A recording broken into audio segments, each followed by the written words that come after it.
Johnson and I manage Nuneaton and Bedworth Healthy Living Network.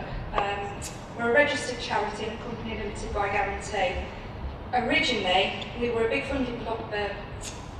lottery funded project in 2003, and our aim is to reduce health inequalities. We work in the most disadvantaged areas with the hardest to reach people. A small team, we think we punch well above our weight, and we've been recognised at a local, regional and national level for our best practice. However, we've been long reliant on grant funding, and although we have been successful, we recognised that we needed to take a different direction in the current economic climate. We embraced the opportunity to put in our expression of interest to the Arden Foundation, to the Arden Project, with open arms, because there was nothing else like it around to help us try and make that change in direction. We were one of the successful 15 to make it through the first round, and we attended the first workshop, very excited. It was obvious from the start though that this was going to be very difficult. There was a lot to learn and we needed to do it quickly. It was all against very tight timescales. The labyrinth of strategies, plans and priorities, it was all a new language to us and a new way of thinking. We knew that we did improve health outcomes and we had the evidence.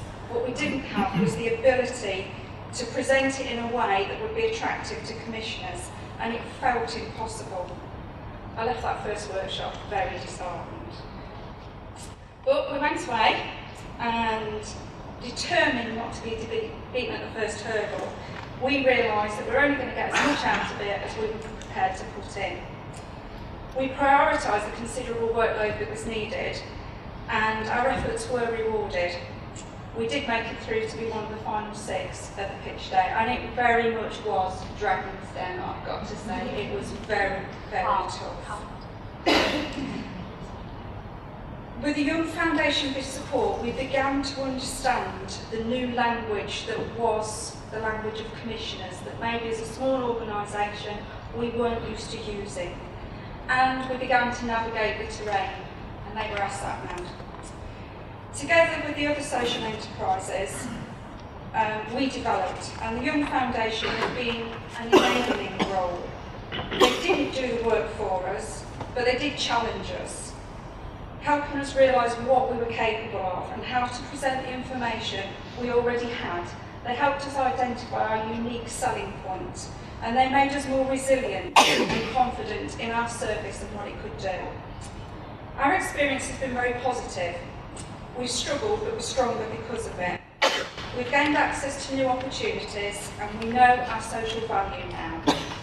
Commissioners now understand about us, and I'm better positioned to make a case for our service with new and old health partners.